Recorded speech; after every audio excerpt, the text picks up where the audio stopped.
Middle east अब सुलगने वाला है क्योंकि ईरान ने तय कर लिया है कि वो अपने कई शहरों से अब मिसाइलों की ताबड़तोड़ बरसात कर देगा। खमनेई ने ट्रंप को और नेतन्याहू को ललकारा है। सवाल यह है कि क्या बारूद के ढेर पर बैठा है मिडिल ईस्ट, और वो इसलिए क्योंकि ईरान ने अब लड़ाई लड़ने की ठान ली है। ईरान ने इजराइल को जवाब देने की ठान ली है। इजराइल को अब तबाह करने की ईरान की ओर से ठान ली गई है। और खमनेई ने ईरान के कई शहरों से ताबड़तोड़ मिसाइलें इजराइल पर बरसाने की कसम खा ली है। खमनेई ने ट्रंप के साथ साथ नेतन्याहू को भी ललकारा है। अभी कुछ दिन पहले आपने देखा था किस तरीके से ईरान में मिसाइल टेस्टिंग की गई। ईरान के कई शहरों से सोमवार को मिसाइल दागी गई, जिससे एक बार फिर मिडिल ईस्ट अशांत हो गया। सभी मिसाइलें ईरानी सेना की ड्रिल के दौरान फायर की गई हैं, जो एक प्रकार का शक्ति प्रदर्शन है।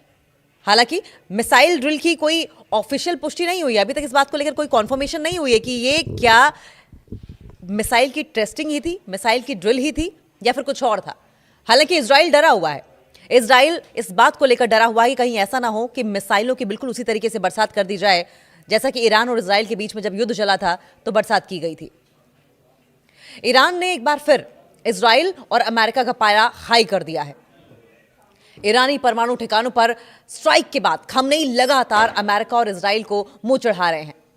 एयर पावर में कमजोर ईरान तेजी से सैन्य पावर बढ़ा रहा है, बहुत ही तेजी के साथ अपनी मिलिट्री पावर को बढ़ा रहा है।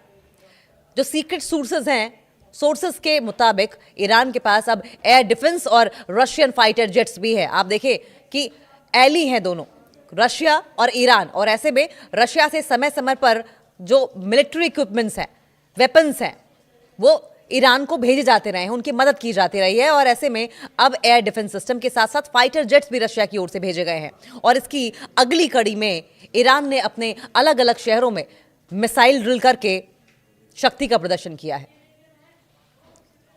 जो जानकारी मिली है उसके मुताबिक ईरान ने सोमवार को देश के अलग अलग शहरों में मिसाइल का अभ्यास किया। सरकारी मीडिया ने यह जानकारी, जो वहां पर विटनेसेस थे, चश्मदीद थे और नाम न बताने वाले सूत्रों के हवाले से दी है। यह इस महीने में दूसरा ऐसा ड्रिल होगा, यह इस महीने का दूसरा ऐसा अभ्यास बताया जा रहा है। एक न्यूज चैनल है एनबीसी न्यूज की रिपोर्ट के मुताबिक अमेरिकी राष्ट्रपति डोनाल्ड ट्रंप को इजराइल के प्रधानमंत्री बेंजामिन नेतन्याहू ने यह जानकारी दी थी। ये जानकारी देने वाले थे कि अगर ईरान अपने बैलिस्टिक मिसाइल कार्यक्रम का विस्तार करता है, अगर ईरान अपने बैलिस्टिक मिसाइल प्रोग्राम का एक्सपेंशन करता है, तो ये एक बहुत बड़ा खतरा बन सकता है। ये बहुत बड़ा खतरा इजराइल के लिए बन सकता है। ये बहुत बड़ा खतरा उन तमाम देशों के लिए बन सकता है जो इजराइल पर अभी तक नजर गड़ाए बैठे थे, जिसमें हो सकता है सुपर पावर अमेरिका भी शामिल हो, और इस पर तुरंत कार्रवाई की जरूरत पड़ सकती है। नेतन्याहू ने इस बात के लिए ट्रंप को आगाह किया था, क्योंकि नेतन्याहू डरे हुए थे, इनसिक्योर थे, और इसलिए पहले ही इस बात को लेकर आगाह कर चुके थे। वो मिसाइल लॉन्च का वीडियो सिक्योर लाइन पर वायरल हो रहा है।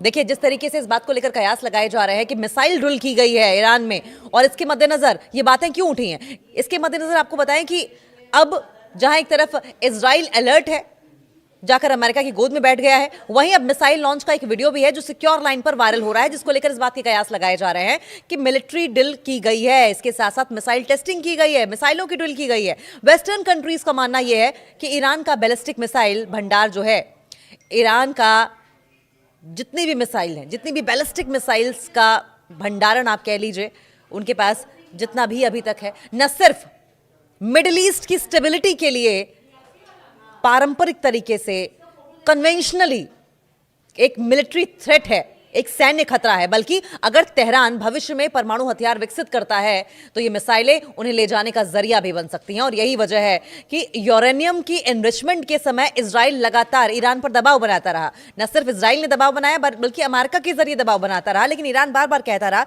कि हमारा कोई मकसद न्यूक्लियर वेपन्स बनाने का नहीं है, हमारा मकसद सिर्फ एनर्जी रिसोर्सेज को डेवलप करने का है, जिससे कि ईरान की जनता का भला हो सके। हमें सिर्फ अपना हक चाहिए, जो बाकी देशों का हक है। एक देश के तौर पर हम यूरेनियम एनरिचमेंट करके सिर्फ अपना हक लेना चाहते हैं। लेकिन ये बात इजराइल को और अमेरिका को समझ में नहीं आ रही है, और अभी भी इजराइल को इस बात का डर है कि अगर तेहरान फ्यूचर में न्यूक्लियर वेपन्स डेवलप करता है तो ये मिसाइलें उन्हें ले जाने का जरिया बन सकती हैं। और खतरा किसको होगा? ये मिसाइलें कहां जा सकती हैं? इजराइल, जाहिर है। और यही वजह है कि बेंजामिन नेतन्याहू बहुत ज्यादा खौफ खा रहे हैं इस वक्त। हालांकि ईरान लगातार इस बात का दावा कर रहा है, लगातार इस बात को क्लियर कर रहा है कि उसका परमाणु बम बनाने का कोई इरादा नहीं है।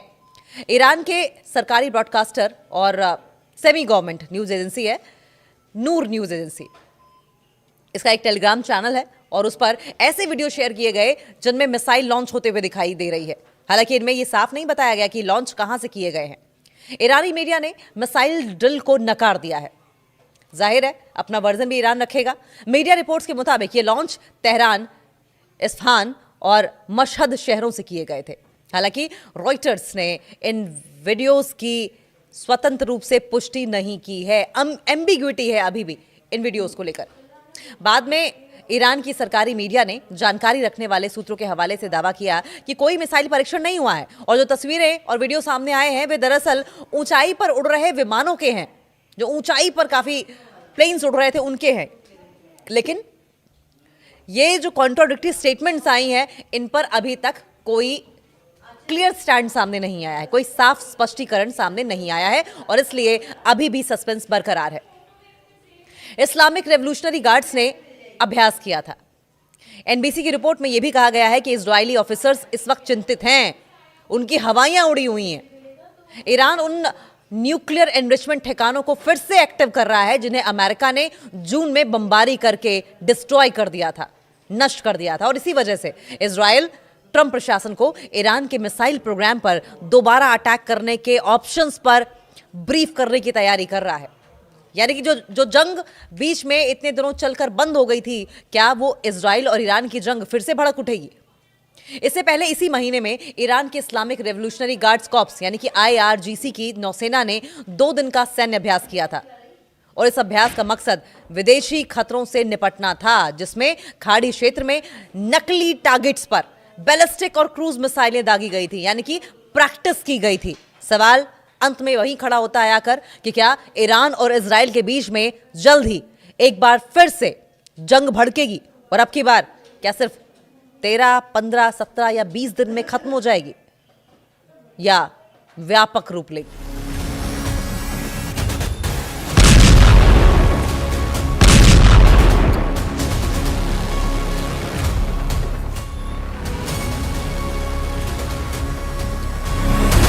सऊदी अरब में बर्फ दिखाई दे रही है। हैरान रह गए आप? सऊदी अरब में आमतौर पर रेत देखी जाती थी, सूखा देखा जाता था, गर्मी देखी जाती थी, तपती धूप देखी जाती थी। लेकिन अब सऊदी अरब ठंड से ठिठुर रहा है। वहां के ऊंट ठंड से ठिठुर रहे हैं और रेगिस्तान पर बर्फ की मोटी चादर छाई हुई है। सऊदी अरब में 30 साल बाद, सऊदी में 30 साल बाद जो हुआ है उसे देखकर लोग झूम उठे हैं, अरबी शेख झूम उठे हैं। सऊदी अरब के रेगिस्तान में अजब गजब नजारा देखने को मिला। जहां भी भयंकर गर्मी और सूखा हुआ करता था वहां बर्फ गिर रही है। लोग हैरान हैं, हैरान भी हैं और एंजॉय भी कर रहे हैं। सऊदी अरब के तपते रेगिस्तान में कुदरत का करिश्मा दिखाई दिया है। तबुक प्रांत की पहाड़ियां और जेबल अल लौज बर्फ की सफेद चादर से ढक गए हैं। ठंडी हवाओं के चलते तापमान 0 से नीचे गिर गया है। मूसलाधार बारिश और बर्फबारी के कारण रियाद में स्कूल बंद करने पड़े।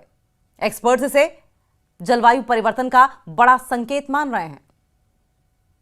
रेत के धोरों के बीच में बर्फ का यह नजारा दुनिया भर में चर्चा का विषय बना हुआ है। अपने आप में अजूबा सा हो गया ये। तपती धूप, अंतहीन रेत, ऐसी रेत जिसका कोई खात्मा ही ना हो। दूर दूर तक नजर जाए दौड़ाइए तो सिर्फ रेत ही रेत नजर आएगी। और ऐसी रेतीली जगह वाला सऊदी अरब कुदरत के एक ऐसे करिश्मे का गवाह बना है जिसकी कल्पना शायद किसी ने की भी नहीं होगी, किसी ने नहीं की होगी। रेगिस्तान की सुनहरी रेत पर जब सफेद बर्फ की चादर बिछी तो दुनिया दंग रह गई। ये कोई चमत्कार नहीं बल्कि बदलती जलवायु का एक खौफनाक अलार्म है। ये खुश होने वाली बात नहीं है। जिस तरीके से एनवायरमेंटल चेंजेस हो रहे हैं, जलवायु परिवर्तन हो रहा है, ये अलार्मिंग है, ये खुश करने वाला नहीं है। तपते मरुस्थल में हाड़ कपा देने वाली ठंड का ये जो नाटकीय मंजर है, ये हकीकत बन चुका है, ये हकीकत में हुआ है। सऊदी अरब के नॉर्दर्न पार्ट में सऊदी अरब के उत्तरी हिस्सों में कुदरत ने एक ऐसा दृश्य दिखाया है, एक ऐसा दृश्य पेश किया है जिसे देखकर हर कोई हैरान है। न सिर्फ हैरान है बल्कि कई सवाल भी है। तबुक प्रांत की पहाड़ियां जो हमेशा गर्मी से तपती रहती थी, वो अचानक सफेद चादर से ढक गई, बर्फ की सफेद चादर से ढक गई। ऊंचे पहाड़ों पर हुई इस बर्फबारी ने पूरे परिदृश्य को ही बदल कर रख दिया, पूरा सिनेरियो चेंज करके रख दिया है। रेत के धोरों के बीच में बर्फ का ये मेल किसी फिल्मी सेट जैसा एकदम मैजिकल सा लगता है, जैसे कोई जादू कर दिया गया हो।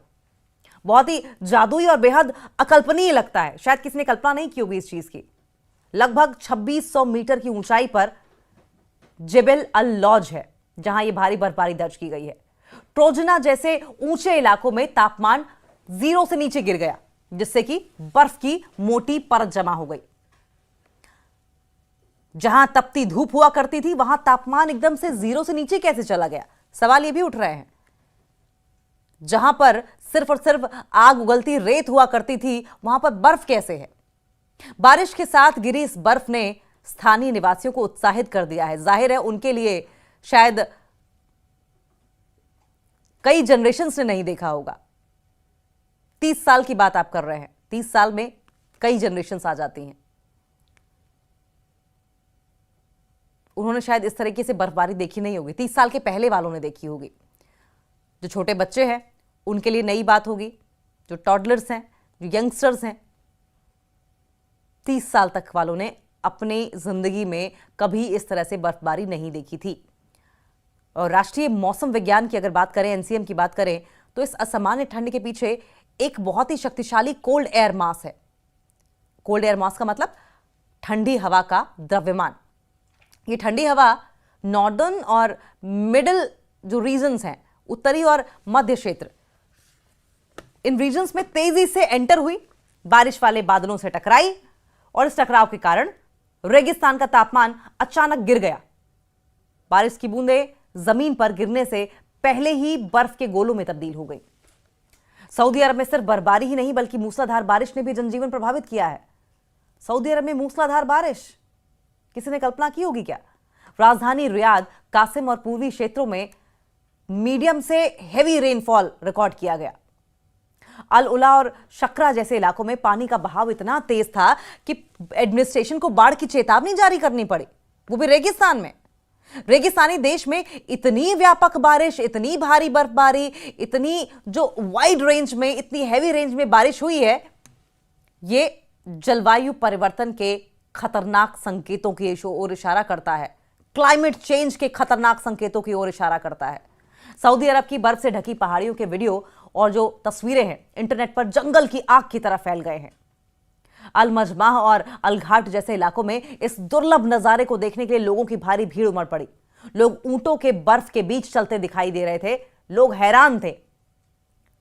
सोशल मीडिया पर इसे सऊदी विंटर वंडरलैंड कहा जा रहा है। इसका नाम भी रख दिया गया है सऊदी विंटर वंडरलैंड, जो वैश्विक चर्चा का विषय बना हुआ है। खराब मौसम, कड़ाके की ठंड को देखते हुए सऊदी अधिकारियों ने सुरक्षा के कड़े इंतजाम कर दिए हैं। राजधानी रियाद सहित कई प्रभावित शहरों में स्कूलों को ऑनलाइन लर्निंग पर शिफ्ट कर दिया गया। ऑनलाइन लर्निंग पर घर से पढ़ाई किया जाएगा। लोगों को घाटियों और साथ साथ जहां भी बाढ़ आने की संभावना है, बाढ़ संभावित क्षेत्रों से दूर रहने की सख्त हिदायत दी गई है। सड़कों पर फिसलन के कारण ड्राइवर्स को बेहद सावधानी से वाहन चलाने के निर्देश दिए गए हैं। एक्सपर्ट्स का यह मानना है कि रेगिस्तान में बर्फबारी वर्ल्ड क्लाइमेट चेंज का ही रिजल्ट है। साउथ एशिया में भीषण गर्मी के साथ साथ मिडिल ईस्ट में अचानक आई बाढ़ जैसी घटनाएं, फिर से सुनिए ये जो चेंजेस हो रहे हैं। साउथ एशिया में जब भीषण गर्मी पड़ने लगे, मिडिल ईस्ट में जब अचानक बाढ़ आई थी, इस तरह की जो घटनाएं हैं वो मौसम का चक्र पूरी तरीके से ये बताती हैं कि बिगड़ चुका है। सऊदी अरब में बार बार हो रही ये बर्फबारी चेतावनी है, ये वार्निंग है कि अब कोई भी क्षेत्र, कोई भी इलाका, कोई भी रीजन कुदरत के इस अनडेफिनेट, अनिश्चित बदलाव से सुरक्षित नहीं बचा है।